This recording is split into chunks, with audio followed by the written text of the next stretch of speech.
अस्सलाम वालेकुम बच्चों, आज हम इस वीडियो में ये सीखेंगे कि किस तरह से हम ऐड करते हैं दो ट्रिग्नोमेट्रिक फ्रैक्शंस को।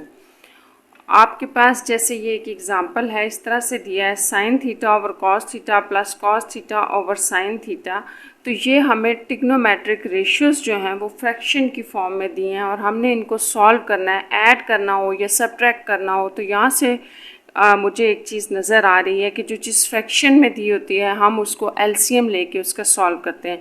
तो इसको हम स्टार्ट करते हैं। तो बच्चों, सबसे पहले आपने ये याद रखना है कि जो ट्रिग्नोमेट्रिक फंक्शंस होते हैं या ट्रिग्नोमेट्रिक रेशियोज़ होती हैं, उनकी जो फ्रैक्शन हम सॉल्व करते हैं वो बिल्कुल एज इट इज़ होती है, जैसे नंबर्स की तरह होती है। इसके लिए जैसे आप एक यहाँ एग्जांपल देखें, जो आपके पास सिंपल फ्रैक्शंस होते हैं, जैसे लेट्स सपोज मेरे पास 1/5 प्लस 2/3 है। इसको सॉल्व करने का मेथड ये है, हमने ये सीखा है कि हम इसका एलसीएम लेंगे। जैसे आप एलसीएम लेते हैं, दोनों नंबर्स को एक साथ लिख देते हैं और स्मॉल नंबर से स्टार्ट करते हैं।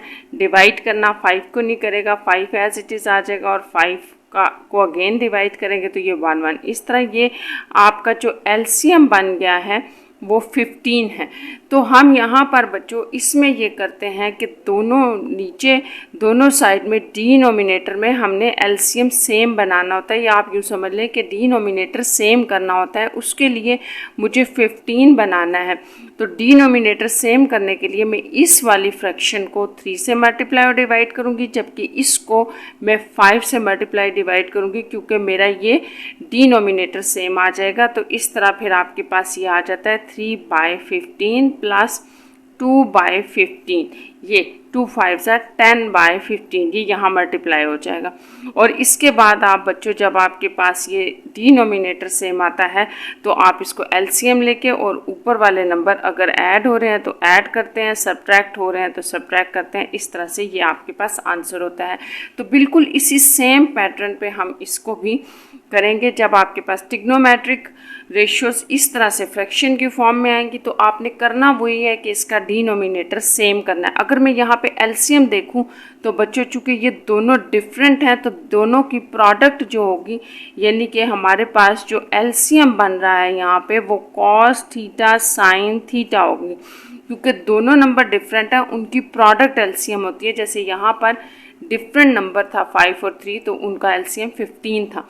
इसी तरह ये cos theta sine theta LCM होगा। अब ये बनाने के लिए, यहाँ डिनोमिनेटर सेम करने के लिए, मैं इस वैल्यू को sine theta by cos theta, इस वैल्यू को मैं sine theta by sine theta से मल्टीप्लाई और डिवाइड करूँगी, जबकि यहाँ पर मैं कॉस थीटा बाय कॉस से मल्टीप्लाई करूँगी, ताकि मेरा डिनोमिनेटर बच्चों सेम हो जाए। तो यहाँ cos theta by cos theta आ जाएगा। इस तरह से ये वैल्यू आपके पास, ये साइन 2 है चूँकि, तो साइन स्क्वायर हो गया, जबकि यहाँ ये दोनों डिफरेंट है तो दोनों की प्रोडक्ट आ जाएगी। और यहाँ पर भी आप बच्चों कॉस सेम है, 2 हैं, कॉस स्क्वायर हो जाएगा। जैसे आपके पास 2 × 2 2 का स्क्वायर होता है, इसी तरह बिल्कुल। और ये sine theta into cos theta आ जाएगा। इस तरह से हमारा ये डिनोमिनेटर सेम हो गया और ये आपके पास LCM sine theta cos theta आ गया है। और इस तरह से चूँकि हमारे पास डिनोमिनेटर सेम है बच्चों, तो ऊपर वाली वैल्यू एज इट इज़ आ जाएगी ऐसे। और आपको ये एक आइडेंटिटी से, ट्रिग्नोमेट्रिक आइडेंटिटी से पता है कि sine theta square plus cos square theta आ जाए, स्क्वायर में हो और दोनों ऐड हो रहे हो तो ये 1 होते हैं। ये हमारे पास एक ट्रिग्नोमेट्रिक आइडेंटिटी है, फार्मूला है। तो ये आपके पास 1 आ जाएगा, जिससे आपके पास ये 1/साइन थीटा कॉस थीटा रह जाएगा। और इसको बच्चों आप अलग अलग ऐसे भी लिख सकते हैं, 1/साइन थीटा इंटू 1/कॉस थीटा। और ये आपको मालूम है कि ट्रिग्नोमेट्रिक रेशियोज़ के अंदर 1/साइन हम कोस सिकेंड थीटा को कहते हैं, इंटू 1/कॉस हम सिकेंड थीटा को कहते हैं। तो इस तरह से आपके पास ये इसका आंसर है, जो आपको ये वाली रेशियो दी हुई थी या फ्रैक्शंस की फॉर्म में ट्रिग्नोमेट्रिक फंक्शन दिया हुआ था, ये इसका आंसर है, ये इसका आंसर होगा। टेक केयर बच्चों।